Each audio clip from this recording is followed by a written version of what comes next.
Гора новостей на велотренировках. Эти ребята готовятся к всероссийским соревнованиям. На мой взгляд, велоспорт – это отличная дисциплина в то время, когда нам нужно строго соблюдать дистанцию. Нам посчастливилось увидеть, как проходило тренировочное мероприятие по подготовке ко всероссийским соревнованиям по велоспорту у команды младших юношей.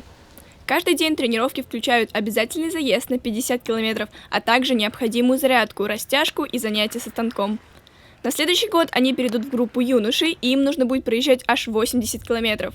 Места тренировок специально выбираются с волнистым ландшафтом, чтобы можно было развивать езду с набором высоты и в тяжелых условиях. Как проходят ваши тренировки к соревнованиям? Мы перед тренировкой делаем скоростные работы, и все зависит от трассы. Но в этом году гонок, так сказать, не было очень много, и всего лишь проехали одну гонку. Расскажи нам, чем хорош велосипедный спорт?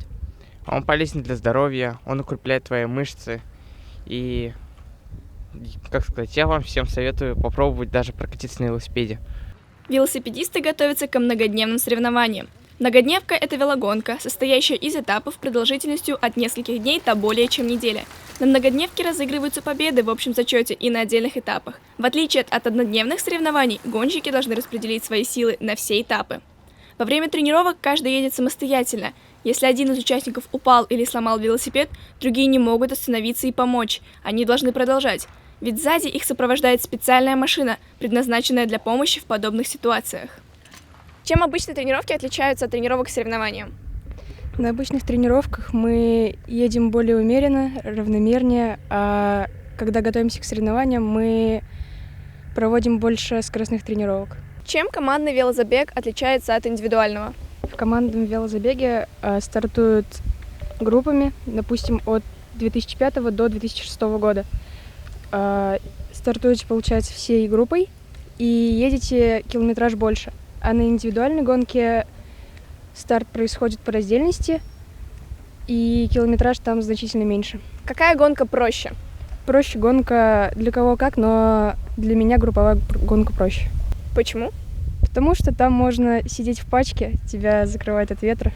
Пачка — это скопление народа, так скажем, и ты сидишь за ними, тебя закрывает от ветра. Ребята занимаются в спортивной школе Олимпийского резерва по велоспорту Республики Башкортостан.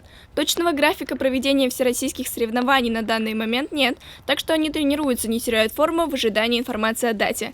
На соревнованиях нет четкого ограничения по количеству человек, но с недавнего времени ввели правило, по которому в спортивной делегации должно присутствовать минимум 4 участника.